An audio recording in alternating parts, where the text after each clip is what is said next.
তাদেরকে বিচারের আওতায় আনতে হবে ইনশাআল্লাহ। বলেন, আইন তো পাশ হবেই না, বরং তাদেরকে এই মাটিতে বিচার করতে হবে। কারা কারা রাজি আছেন? লিল্লাহি তাকবীর, লিল্লাহি তাকবীর। আমরা এটা পতিতালয় বিশ্ববিদ্যালয়কে শ্রমিকের মর্যাদা দিতে হবে, অবাধে যে যেরকম পারবে তারা সেরকম করবে। এই দুঃসাহস পতিত স্বৈরাচার শাসকও কোনোদিন সাহস দেখায় নাই। এরা কারা? যে সময় পিঠে হাত বুলানোর দরকার পিঠে হাত বুলাবো, মুগুর নেওয়ার সময় মুগুর নিতে পারবো তো ইনশাআল্লাহ। লিল্লাহি তাকবীর। যখন মুগুর নেওয়ার সময় হবে, এ জাতি যেন সব সময় প্রস্তুতি নিয়ে থাকে। 5ই আগস্টে যদি সামান্য স্বৈরাচার খেদানোর জন্য ছোট্ট ছোট্ট আবাবিল পাখিরা যদি মাঠে নেমে রক্ত দিতে পারে, কোরআন সুন্নাহর আইনের বিরোধী যদি বর্তমান সরকার কোনো আইন পাশ করতে যায়, তার আগেই জীবন দেওয়ার জন্য প্রস্তুতি নিয়ে থাকবে। কথা বলেন ঠিক কিনা? আমরা শুনতে পাচ্ছি নারী সংস্কার আইন নিয়ে নানান জল্পনা কল্পনা চলছে। শরীরে এক ফোঁটা রক্তবিন্দু থাকতে এই আইন পাশ করতে দেওয়া হবে না। বলেন ইনশাআল্লাহ। পৃথিবীতে আমরা একটা যদি মোবাইল ফোন ব্যবহার করি, এই যে একটা মোবাইল ফোন, এটা ব্যবহার করতে গেলে এর একটা ম্যানুয়াল আছে, গাইড বুক আছে। ব্যবহারের আগে এটা কিভাবে ব্যবহার করতে হবে এর একটা গাইডলাইন আছে। এই ক্যাটালগ পড়ে আপনাকে জানতে হবে। একটা মেশিন যদি কেনে, যে এটা ব্যবহার বিধি কেমন, এটার কোথায় সুইচ, কোথায় অন অফ, কোথায় কি, কেমন কি পাওয়ার ক্ষমতা, কতটুকু লোড নিতে পারবে, এটা আপনি কি আপনার মতো বুঝবেন, না যিনি বানিয়েছেন আপনাকে ম্যানুয়াল ধরাই দিয়েছেন তার কাছ থেকে বুঝবেন? তাহলে পৃথিবীর সব ক্ষেত্রে যিনি ম্যানুফ্যাকচার করেছেন, যিনি ক্রিয়েট করেছেন, বানিয়েছেন, তার থেকে পরামর্শ নিয়ে তার ব্যবহার বিধি তার কাছ থেকে জেনে শুনে যদি আপনি ব্যবহার করেন, তাহলে পৃথিবীতে মানুষ বানিয়েছে কে, এটা কিভাবে পরিচালনা করবে, সেটা কার ক্যাটালগ অনুযায়ী হবে? আল্লাহর না মানুষের? তাহলে আল্লাহ তাআলা পৃথিবীতে মানুষ প্রোডাক্ট হিসাবে বানিয়ে পাঠিয়েছেন এবং তিনি ক্যাটালগও পাঠিয়ে দিয়েছেন যে মানব মণ্ডলী এভাবেই চলাফেরা করবে, তাদের জীবন বিধান এভাবেই চলবে, তাইলে তাদের সুখ শান্তি এভাবেই হবে। আর যদি এর বাইরে চলে তাহলে তারা ক্ষতিগ্রস্ত হবে। পৃথিবীর সব প্রোডাক্টের ক্ষেত্রে আপনি সেই নীতিমালা মানলেন, আপনার নিজের ক্ষেত্রে কেন মানলেন না? যে আমার স্রষ্টাকে, তিনি আমাকে কিভাবে জীবন পরিচালনা করতে বলেছেন। তাহলে এখানে যদি আমরা তার ক্যাটালগ অনুযায়ী না চলি, তাহলে আমরা ক্ষতিগ্রস্ত হব কিনা? 11টি সংস্কার কমিশন তিনি করেছেন, তার মধ্যে একটি হচ্ছে নারী অধিকার বিষয়ক সংস্কার কমিশন। এর একটা প্রতিবেদন তারা জমা দিয়েছে, 433 সুপারিশ, তারা 118 পৃষ্ঠা ব্যাপী একটা সুপারিশ জমা দিয়েছে। তার 17টা অধ্যায় আছে, উপ অধ্যায় আছে এবং বিভিন্ন বিষয় তারা এখানে তুলেছেন। এইখানে 433টি সুপারিশের মধ্যে অধিকাংশটাই হচ্ছে যেটা ইসলামের সাথে সাংঘর্ষিক। আমরা মুসলমানরা খাইলাম, ঘুমাইলাম, দিন চলে গেল, এইভাবে জীবন যাপন করার জন্য পাঠায় নাই। সব দিকে নাক চোখ কান খোলা রাখতে হবে, এর নাম মুসলিম।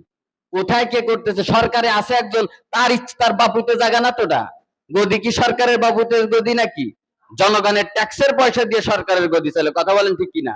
তা আপনি কষ্ট অর্জিত পয়সা দিয়ে, শ্রম দিয়ে আপনি ট্যাক্স দিবেন, সেই ট্যাক্সের পয়সা দিয়ে তারা ইচ্ছা মতো কোরআন সুন্নাহর বাইরে আইন পাশ করবে। তা তো আপনি একজন কৃষক, আপনি দিনমজুর, আপনি একজন নিম্ন শ্রেণীর লোক হতে পারেন, কিন্তু কোরআন সুন্নাহর আইনের ব্যাপারে কোনো আপোষ নেই। কথা বলেন ঠিক কিনা? আপনাকে সেখানে প্রতিবাদ করতে হবে, সৈনিকের ভূমিকা আপনাকে দাঁড়াতে হবে। কথা বলেন ঠিক কিনা? নারীর বিভিন্ন বিষয়ের অধিকার নিশ্চিত করার জন্য, নারীদের অধিকার নিশ্চিত হলে তো আমাদের ভালো, অসুবিধা কি? নারীর অধিকার নিশ্চিত হলে আমার মায়ের অধিকার নিশ্চিত হবে, আমার বোনের অধিকার নিশ্চিত হবে, আমার স্ত্রীর অধিকার নিশ্চিত হবে। কিন্তু অধিকারের নামে যদি আমার স্ত্রী, আমার বোন, আমার মাকে বেশ্যা বানাতে চায়, সেটা তো মেনে নেওয়া যাবে না। কথা বলেন ঠিক কিনা? অধিকার কোরআন এবং সুন্নাহ যে পরিমাণে নারীর অধিকার দিছে, পৃথিবীর ইতিহাসে কেউ কোনোদিন দিতে পারেনি। কথা, মুসলিম পরিবার উত্তরাধিকারী যে পরিবার আছে, পরিবারের উত্তরাধিকারী ওয়ারেস যে সম্পত্তি, এইটার ব্যাপারে তারা আপত্তি তুলেছে। তারা বলেছেন যে নারী এবং পুরুষ সমান অংশ পাবে, এটা তাদেরকে দিতে হবে। ইসলাম এখানে তাদের সাথে বৈষম্য করেছে। এরপরে যারা বিভিন্ন পতিতালয়, এর কি বলে? প্রস্টিটিউশন, প্রস্টিটিউট, হারলট, ওভারলট যারা বেশ্যাবৃত্তি করে, শরীর বিক্রি করে, তাদেরকে শ্রমিকের মর্যাদা দিতে হবে। নাউজুবিল্লাহ বলে। তাদেরকে কি করতে হবে? শ্রমিকের মর্যাদা দিতে হবে। এরপরে তালাক, পুরুষ যেভাবে সরাসরি তালাক দিতে পারে, নারী এরকম একজন পুরুষকে সরাসরি তালাক দিতে পারবে। পুরুষ যদি দেয় তাহলে মহারণা পরিশোধ সহ অতিরিক্ত জরিমানা তাকে আদায় করতে হবে। জেন্ডার সমতা নিয়ে তারা একটা কথা বলেছেন। নারী পুরুষ আলাদা আলাদা আমাদের তো আছেই। জেন্ডার শব্দ দ্বারা এর আগেও আমরা এর প্রতিবাদ জানিয়েছি, সেটা আবার সমকামিতা, যেমন পুরুষ পুরুষ, নারী নারী, এবং নারী থেকে পুরুষ হয়ে যাওয়া, পুরুষ থেকে নারী হয়ে যাওয়া, আল্লাহর সৃষ্টিকে বিকৃত করে ফেলা, এটা তারা বলেছে এই জেন্ডার সমতা। এরপরে বলেছে বহু বিবাহ, একজন পুরুষকে আল্লাহ তাআলা সমর্থ থাকলে একাধিক বিয়ের অনুমতি দিয়েছেন, 4 জন, এটাকে বন্ধ করতে হবে। এরপরে বলেছেন পালক পুত্র, আমি যদি কাউকে দত্তক আনি, তাকে মিরাস বা এই সম্পত্তির ওয়ারেস হিসাবে স্বীকৃতি দিতে হবে, তাকে ওয়ারেস দিতে হবে, এবং তাকে নিজের পুত্র বা সন্তান হিসাবে গ্রহণ করতে হবে। মানে ওটা ওর না, তারপরও তার ঔরাজ্জাত বলে স্বীকৃতি দিতে হবে। এই এরপরে আছে প্রত্যেক নারীর প্রত্যেক মাসে একটা রোগ হয়, এমত অবস্থায় কোরআন সরাসরি তাদেরকে নিষেধ করেছেন যে এই অবস্থায় নারীর কাছে যেও না। তো এরা বলছে যে না, এটা ধর্মীয় কোনো রেস্ট্রিকশন থাকতে পারবে না, এই অবস্থায় আপনার কিছু চাইলে আপনি করতে পারবেন। এরপরে কোন নারী যদি ইচ্ছা করে তার স্বামীর বিরুদ্ধে ধর্ষণের মামলা দিতে পারবে। নাউজুবিল্লাহ বলে।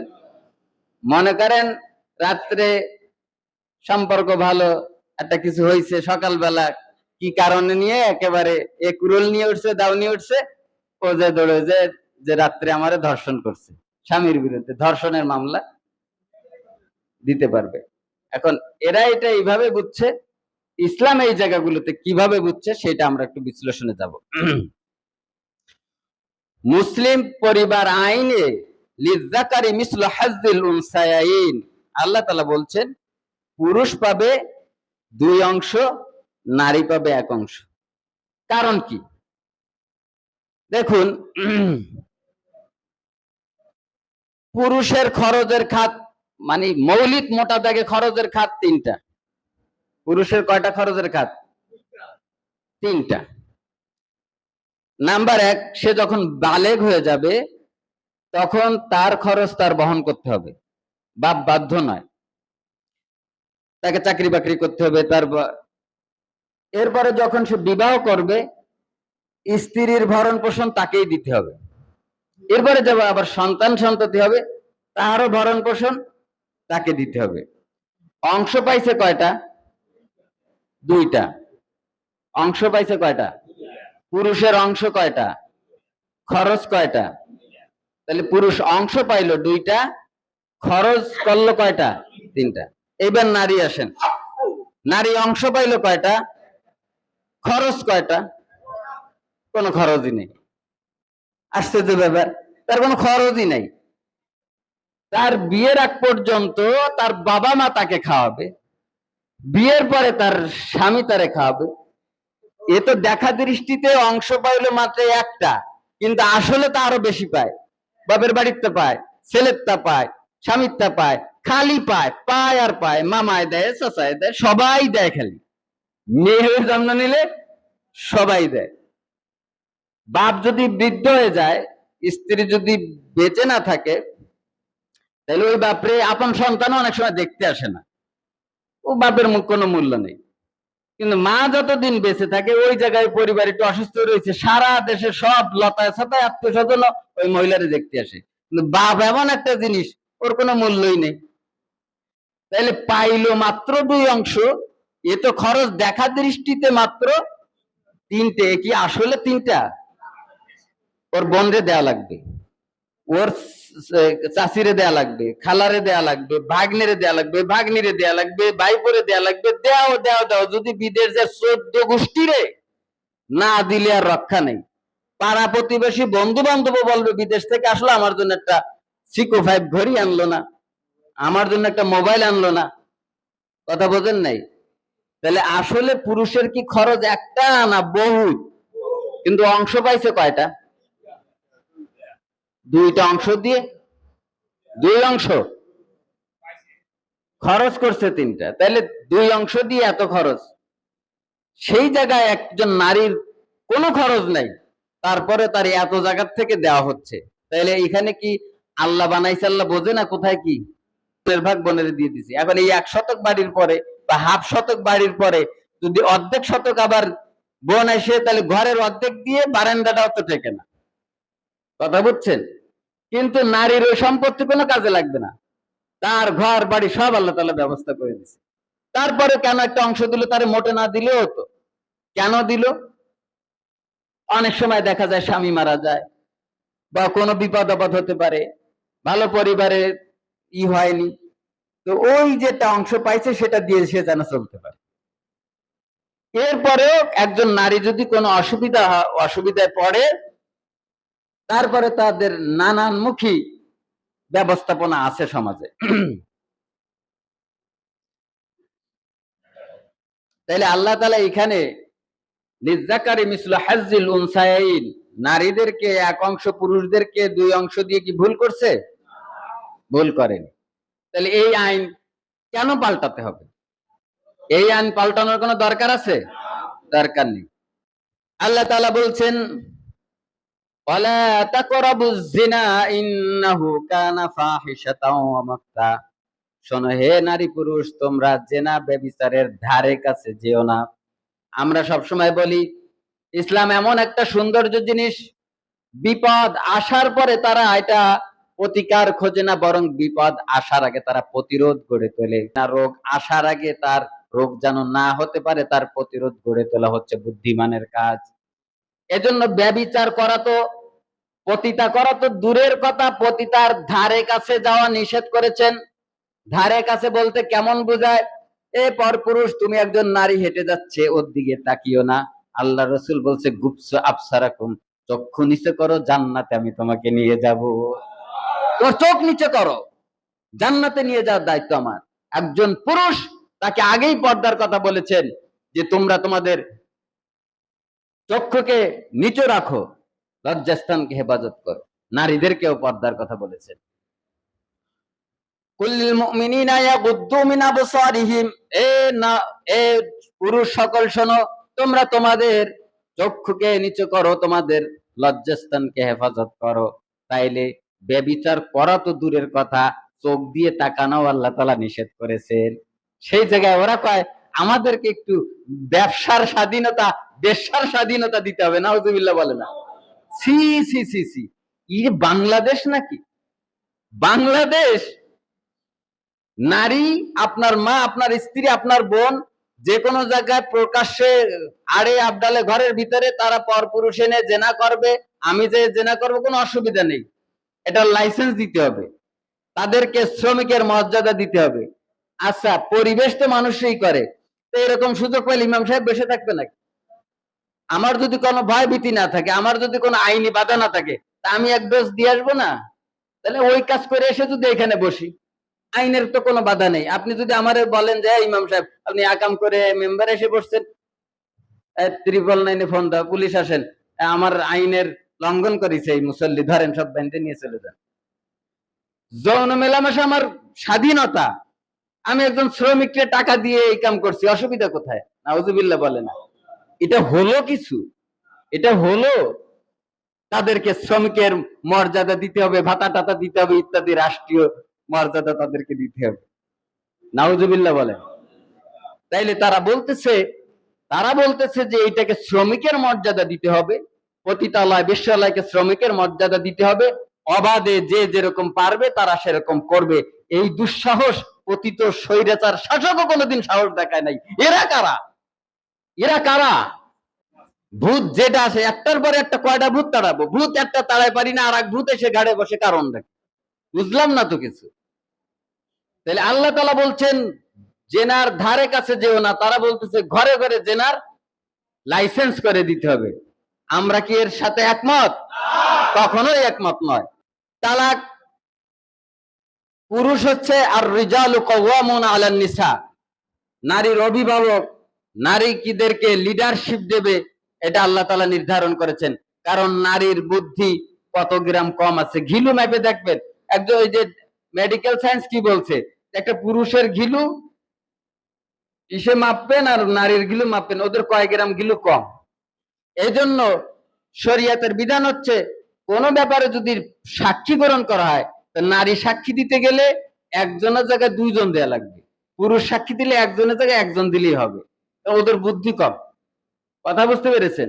এই বুদ্ধি কম হলে মানুষ বলে তালাক দেবে। তাহলে তো পুরুষ মানুষ তাই বুদ্ধি বিবেচনাওয়ালা লোক, তাই অনেক সময় 14 গোষ্ঠী তালাক দিয়ে বাপ মারেও তালাক দিয়ে, বোর সাথে বোর বাপরেও তালাক দেয়, বোর মারেও তালাক দেয়। বুদ্ধিওয়ালা লোকে এই অবস্থা। যাদের, এরা কি করবে? তালাকের বিধান এরা দিলে দিনে সেকেন্ডে সেকেন্ডে কয় লক্ষ বার তালাক দেবে এরা। এমনিতেই যতগুলো তালাক বাংলাদেশে, যত তালাক হয়, তালাকের বেশিরভাগ কারণ হচ্ছে নারী। সে গেছে অফিসে, এ মোবাইলে ইটিস পিটিস করে আরেকজনের সাথে পরকিয়া, সমস্ত ওই প্রবাসী টাকা টোকা নিয়ে আরেক জায়গায় চলে গেছে। যত ডিভোর্সের ডিভোর্স দিলে ওদের লাভ, তালাকও পাইলো নতুন লাং না ওরা কি কয়, সাথে সাথে আবার মোটা অঙ্কের টাকা এখান থেকে আত্মসাৎ পাইলো, ডাবল লাভ না? এই জন্য ওরা চায় যে তালাক ওদের হোক। আবার তালাক দিবে তো দিবে, স্বামী যদি তালাক দেয় তাহলে এক হচ্ছে মহারণা সম্পূর্ণ, 5 লক্ষ টাকা মহারণা থাকলে তাও দিতে হবে, অতিরিক্ত জরিমানা সমমানের। মনে করেন বেতন বোনাস হয় না, ঈদে বেতন কত 20,000, আরো পাবে 20,000, তাহলে 5 লাখ হচ্ছে মহারণা, আর জরিমানা আরো 5 লাখ। ঘুরে ফিরে খালি লাভের পরে লাভ। একদিকে তো আল্লাহ লাভ করাই দিছে, এবার এই কমিশনও লাভ। আমরা গেলাম কোথায়? আমি সেদিন একটা পোস্ট দিছিলাম যে পুরুষ হচ্ছে খেজুর গাছের মতো, এদেরকে ছোটবেলা থেকে এদেরকে কেউ পানি দেয় না, দেয় না, কোনো যত্ন নেই, আব্বা নেই, অথচ এর একটু বড় হইলে এইবার তাতে রস কাটো, এই করো, যতদিনও বেঁচে থাকবে রস দাও, খেজুর দাও, দিতে দিতে ও যখন মরে যাবে ওর দিকে আর কেউ খোঁজও নেয় না। পুরুষ মানুষের অবস্থায়। তাহলে চতুর্মুখে নারীরা তাদেরকে চুষে খাবে, কারণটা কি? তাহলে ওরা চাচ্ছে ওদের মতো করে তালাক দেবে। আবার স্বামী যদি তালাক দেয় তাহলে মহারণাও দেবে, আবার কি করতে হবে? অতিরিক্ত জরিমানা তাদেরকে দিতে হবে। ট্রান্সজেন্ডার, LGBTQ, লূত আলাইহিস সালাতু ওয়াস সালামের ঘটনা আপনারা জানেন। এর মতো জঘন্য ব্যভিচার, খারাপ কাজ পৃথিবীতে কিছু হতে পারে না। যে আল্লাহ তাআলা রাগান্বিত হয়ে পাথরের বর্ষণ করেছেন, অগ্নি পাথর, এবং এই জিবরিল এসে মাটির তলে হাত ঢুকাই দিয়ে এইরকম করে এইরকম করে আছাড় মারছে। এত বড় জঘন্য কাজ এই সমকামী পুরুষ পুরুষ নারী নারী এই ব্যভিচার করা, এটাকে আল্লাহ তাআলা নিষেধ করেছেন। আমরা কি এটাকে চালু করতে চাই? এর বিরোধিতা করবেন তো ইনশাআল্লাহ। বলছেন, শোনো হে তোমরা যারা বিবাহিত জীবন, কনজুগাল লাইফ লিড করছো, তোমাদের স্ত্রীগণের আমি গোটা মাসের মধ্যে এমন একটা পরিবেশ পরিস্থিতি করেছি সঙ্গত কারণে, এ সময় তাদের শরীর থেকে অনেক রক্ত ঝরে চলে যায়। খবরদার কশ্চিনকালেও এই সময় তুমি তাদের ব্যবহার করো না। হুকুম কার? ওয়ায়াসআলুনাকা আনিল মাহিদ, যখন তাদের মাসিক হয়, কুল হু আযান ফাআতাজিলুন নিসা ফিল মাহিদ, খবরদার তাদের কাছে যেও না। ওয়ালা তাকরাবুহুন হাত্তা ইয়াতহুর, যতক্ষণ না তারা পবিত্র না হয়। আল্লাহ তাআলা পৃথিবীতে যত রকমের আইন দিয়েছেন, আমর দিয়েছেন, সিদ্ধান্ত দিয়েছেন, প্রত্যেকটা সিদ্ধান্তের পিছনে যুক্তি আছে কি নাই? কেন দিলেন? এইটার বিপরীতে যদি মানুষ কোনো কিছু করতে যায় তাহলে তাদের বিপদ আছে না নাই? আর যদি এটা মেনে নেয় তাহলে লাভ না ক্ষতি? মানুষ ঠিক এই টাইমে বিষয়গুলো তো আমাদের আলোচনা করার কথা না। এইসব বিষয় তো আমরা তো এইসব বিষয় টপিকে যাব না, কিন্তু তোমরা যে বিষয়গুলো ওভারঅল করে দিচ্ছ, লজ্জা শরমের মাথা খাইছো, তা আমাদের এখন না বলে কি উপায় আছে? তাহলে এটা যদি হয়, হোয়াট হ্যাপেন্স, কি ঘটবে তখন? You have sex during period time. আপনি যদি এই সময়টা করেন তাহলে কি হতে পারে?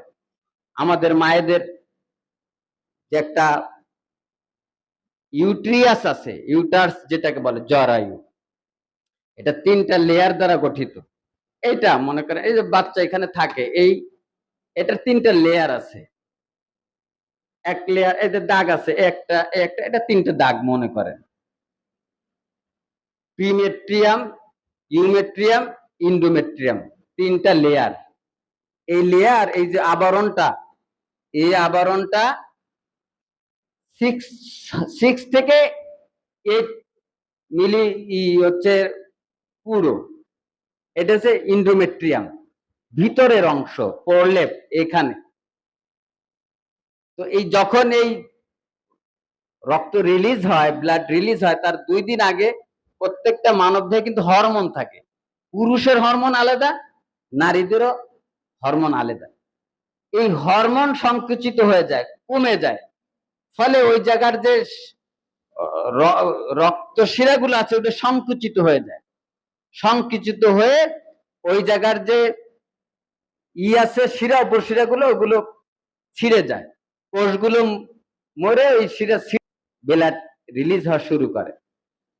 এমতো অবস্থায় যদি কেউ এর কাছে যায়, তাহলে ওই যে কোষ, মৃত কোষ, সেটা 2 জনের ভিতরে একটা রোগের সঞ্চালন হবে, মারাত্মক ধরনের। আপনার উভয়ের ক্ষতি হতে পারে, প্লাস অতিরিক্ত রক্তক্ষরণ হয়ে স্ত্রী অনেক সময় মারাও যেতে পারে।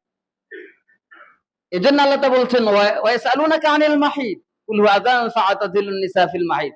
মেডিকেল সায়েন্স যখন এটাকে গবেষণা করলো যে আল্লাহ তাআলা কেন নিষেধ করলেন, তখন দেখে যে এই অবস্থায় কাছে গেলে এই ধরনের সমস্যা হয়ে বসতে পারে, বা এখন কিছু না বুঝলে এমন জার্ম শরীরে ঢুকে যেতে পারে, ভবিষ্যতে তাদের মারাত্মক ক্ষতি হয়ে যেতে পারে, তাদের বন্ধ্যত্ব এসে যেতে পারে, স্ত্রীর পুরুষত্ব নষ্ট হয়ে যেতে পারে। তাহলে আল্লাহ তাআলা বিধান দিয়েছেন, বুঝে শুনেই তো দিয়েছেন নাকি?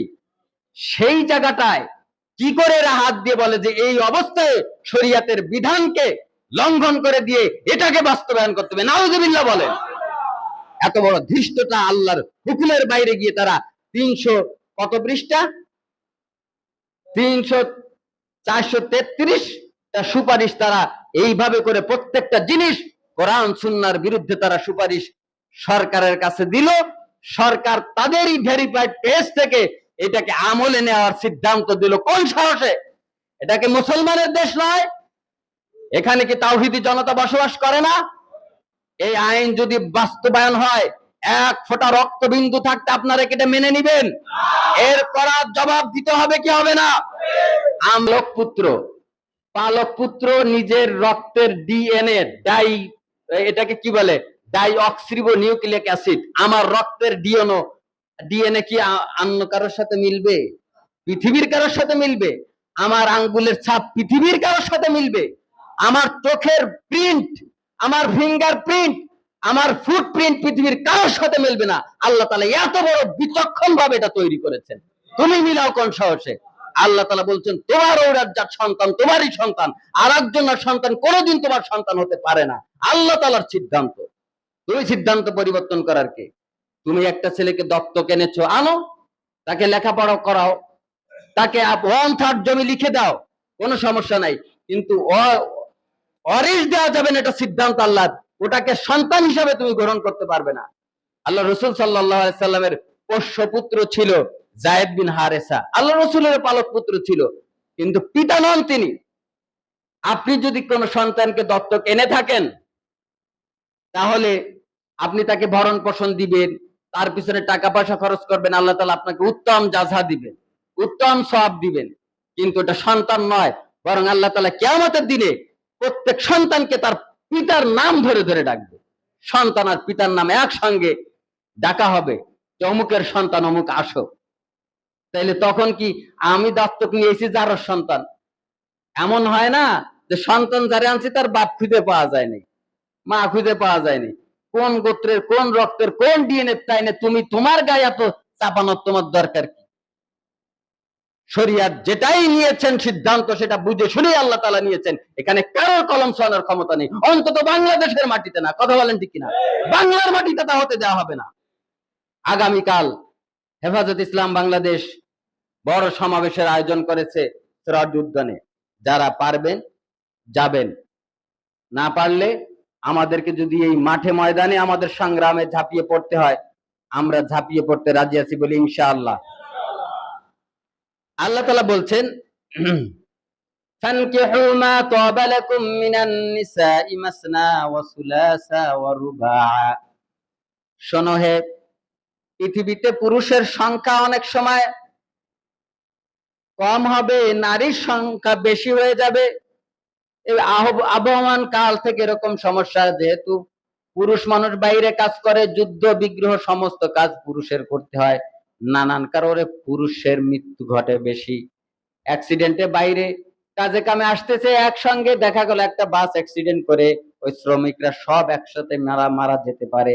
তাহলে দেখা গেল পুরুষের সংখ্যা 5 লক্ষ, নারীর সংখ্যা 10 লক্ষ। এইবার 5 লক্ষ মানুষ 5 লক্ষ স্ত্রী গ্রহণ করেছে, আরো 5 লক্ষ নারী রয়ে গেছে। তাদের যৌবন আছে, রূপ আছে, সৌন্দর্য আছে, তাদের পেট আছে, তাদের ক্ষুধা আছে, তাদের ভরণ পোষণ কে দিবে?